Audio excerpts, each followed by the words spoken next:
Yesterday, I talked about the character and decision. So I want to go one layer deeper because this is where suffering actually begins. Not in circumstances or in the 3D and not in other people. It begins the moment you identify as the character. So let me explain. Anxiety shows up, fear shows up, worry can show up, and then a thought appears. What if this doesn't work? What if they leave? What if this gets worse? Now, here's the crucial moment.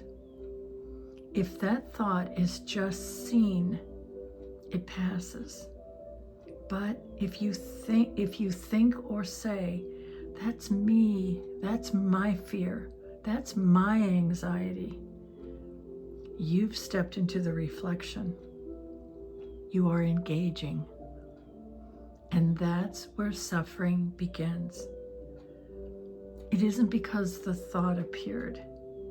It is because you claimed it. So let's go back to the mirror. Right now, imagine a mirror in an empty room. No one standing in front of it. What's in it? Nothing. The mirror is clear.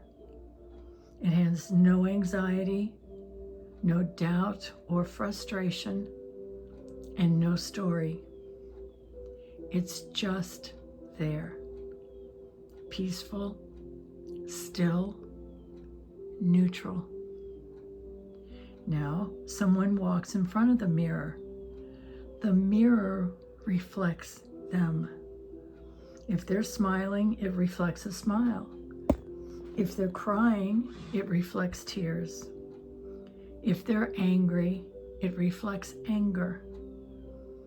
But the mirror is not any of it.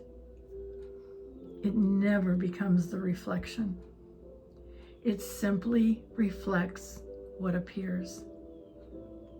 Awareness is like that mirror. It is naturally peaceful. Not because it's trying to be, because it has no content of its own. Suffering doesn't live in awareness. It lives in identification. When fear appears and you say, this is me. When frustration appears and you say, this is happening to me. When sadness appears and you say, this defines me. That's stepping into the reflection and forgetting you're the mirror. And once you forget that, the reflection feels very real. Heavy, personal, threatening. But look carefully. The mirror has never been harmed by what it reflects. The mirror doesn't retain yesterday's anger.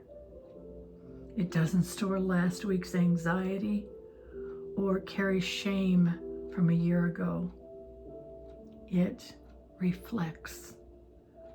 And when the object moves, it clears instantly. That's your natural state. Peace isn't something you create. It's what remains when you stop identifying with what's passing through. And this is subtle because we've been playing the character for so long that we don't notice when we step into it. A thought appears, you narrate it, you justify it, you defend it, you analyze it, and now you're inside the reflection, and oh boy. But what if instead you noticed anxiety is appearing, not I am anxious. Just anxiety is appearing. That tiny shift keeps you as the mirror. And when you stay as the mirror, something very interesting happens. The reflection loses momentum because reflections don't feed themselves. They require identification. They require commentary. They require resistance.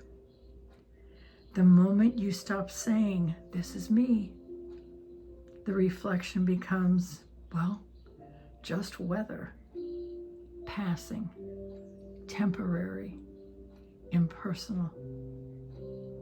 And that's why awareness is fulfillment.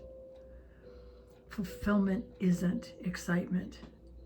It isn't constant happiness. It's completeness. It's the absence of lack. And lack only exists when the character is taken as real. The mirror never lacks. It simply reflects what's there. So when fear appears, don't fight it. When doubt appears, don't argue with it. And also, don't become it. Just remain the mirror. And as the mirror, you don't suffer the reflection. You witness it. That's the distinction. Not suppressing, not fixing, not avoiding, simply not misidentifying. Suffering begins with misidentification. Peace returns with recognition. You are the mirror, not the reflection. Let that sink in. If this feels subtle or slippery at first, that's totally normal. This is a shift in identity, not a mindset tweak. The longer you stay identified as the reflection, though, the more real the suffering feels. So if you're ready and you want to untangle that cleanly, I work privately one-on-one to help you do that. My email is in the bio. Be well.